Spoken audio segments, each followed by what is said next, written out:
Muchos creen que los creyentes deben dar el diezmo, es decir, el 10% de sus ingresos personales, y utilizan el término diezmos y ofrendas en los servicios religiosos. Sin embargo, otros están firmemente convencidos de que el diezmo no es una obligación para los creyentes. ¿Cuál de estos puntos de vista se alinea mejor con la palabra de Dios? Este no es un tema sobre el cual los creyentes deban dividirse.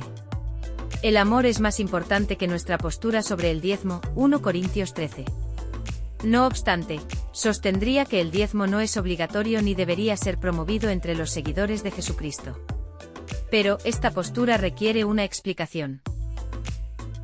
El diezmo en el Antiguo Testamento. ¿Qué enseña el Antiguo Testamento sobre el diezmo? En primer lugar, encontramos que Abraham entregó una 10ª de su botín de guerra a Melquisedec, Génesis 2 y 20. Este relato es citado en Hebreos para destacar la superioridad del sacerdocio de Melquisedec sobre el de Leví, Hebreos 4 y 10. Además, Dios se encontró con Jacob en Betel, prometiéndole bendiciones del pacto, y Jacob, a su vez, prometió dedicar una 10ª de sus posesiones a Dios, Génesis 28, 22. En la ley, se estableció que una 10ª de la semilla, el fruto y las ovejas de Israel debían ser consagradas al Señor, Levítico 27, 30-32, Deuteronomio 14, 22-24. Asimismo, el pueblo entregaba una 10ª a los levitas para su sustento, Números 18, 21-24, y los levitas, a su vez, ofrecían una 10ª al sumo sacerdote, Números 18, 25-28. Aquellos que no cumplían con este mandato eran amenazados con maldiciones, mientras que a los que diezmaban se les prometían bendiciones, Malaquías 3, 8-10. Es importante destacar que aunque se podría asumir que en Israel se entregaba un total del 10%, en realidad es difícil precisar la cantidad exacta. Algunos sostienen que los israelitas entregaban 14 diezmos durante 7 años, mientras que otros creen que eran 12. En cualquier caso, al sumar los diezmos requeridos, la cantidad superaba claramente el 10%. De hecho, es probable que el porcentaje fuera alrededor del 20% anual. ¿Por qué el diezmo no es requerido hoy en día? Existen 7 razones fundamentales para afirmar que los cristianos no están obligados a diezmar. Los creyentes ya no están bajo el pacto mosaico, Romanos 6, 14-15, 7, 5-6, Gálatas 3, 15-4, 7, 2 Corintios 3, 4-18. Los mandamientos establecidos en el pacto mosaico ya no son aplicables para los creyentes. Aunque algunos argumentan a favor del diezmo basándose en la división entre la ley civil, ceremonial y moral, es importante señalar que estas distinciones no son la base que Pablo utiliza al referirse a la aplicación de la ley en la actualidad. Incluso si consideramos esas divisiones, está claro que el diezmo no forma parte de la ley moral. Si bien es cierto que las normas morales del Antiguo Testamento siguen siendo relevantes hoy en día y las discernimos a través de la ley de Cristo en el Nuevo Testamento, el diezmo no se encuentra entre esos mandamientos. 2. Los ejemplos de Abraham y Jacob no establecen un patrón normativo. Algunos argumentan que el diezmo es obligatorio porque tanto Abraham como Jacob entregaron una 10ª de sus bienes, y lo hicieron antes de que se estableciera el pacto mosaico. Sin embargo, es difícil sostener que estos ejemplos demuestran que el diezmo es una práctica para todas las épocas. El acto de Abraham al dar una 10ª a Melquisedec fue un evento único. No hay evidencia de que continuara dando una 10ª de manera regular a Dios. La entrega de una 10ª por parte de Jacob reflejaba su gratitud hacia Dios por las promesas de protección y compañía. Aunque su acto de agradecimiento y generosidad sigue siendo relevante hoy en día, la mera descripción histórica de lo que Jacob hizo no respalda la noción de que todos los creyentes deben entregar una 10ª de sus ingresos a Dios. Los diezmos fueron destinados a los levitas y sacerdotes, pero en el nuevo pacto no hay levitas ni sacerdotes. En el antiguo pacto, los levitas y sacerdotes desempeñaban un papel crucial en el sistema de sacrificios.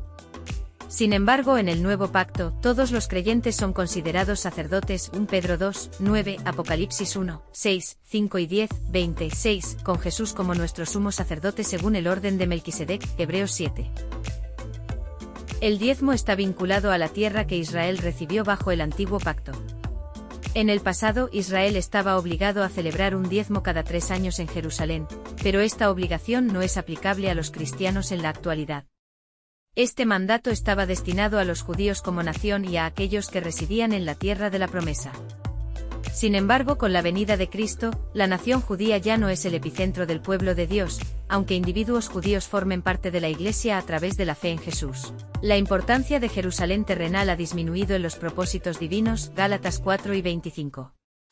Los creyentes son considerados ciudadanos de la Jerusalén celestial, Gálatas 4 y 26, y anhelan la ciudad venidera, Hebreos 11 y 10, así como los nuevos cielos y la nueva tierra, Apocalipsis 21, 1, 22, 5.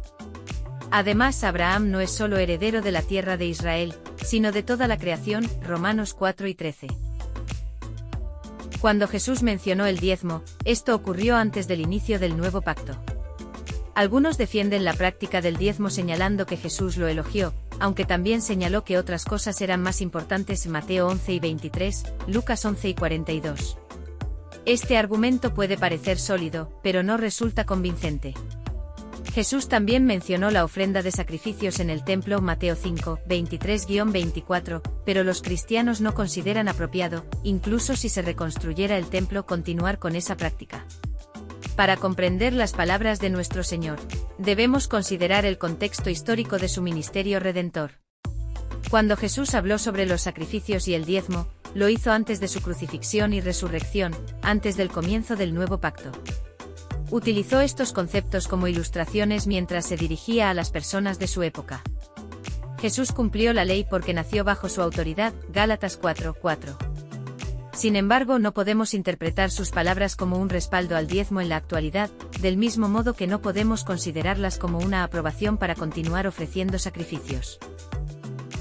En ningún lugar del Nuevo Testamento se hace referencia al diezmo al instruir sobre la generosidad. Cuando se exhorta a los cristianos a dar a los necesitados, no se les indica que entreguen el diezmo a los pobres. En su lugar, se les anima a mostrar generosidad al ayudar a aquellos que están en necesidad, Hechos 2, 43-47, 4, 32-37, 11, 27-30, Gálatas 2 y 10, 1 Corintios 16, 1, 4, 2 Corintios 8, 1, 9, 15. Por ejemplo, en 1 Corintios 16, 1:4, un pasaje frecuentemente citado en discusiones sobre este tema, no se hace mención del diezmo, más bien, se habla de una ofrenda recolectada para los santos necesitados en Jerusalén. Da generosamente. Aunque el diezmo no sea un mandato en la actualidad, esto no implica que los creyentes deban aferrarse a sus posesiones. Estamos llamados a respaldar a aquellos que predican el Evangelio. Aunque es legítimo disfrutar de las bendiciones que Dios nos otorga, también se nos insta a ser compasivos con los necesitados. La riqueza con facilidad puede convertirse en un ídolo que nos aleje del Señor.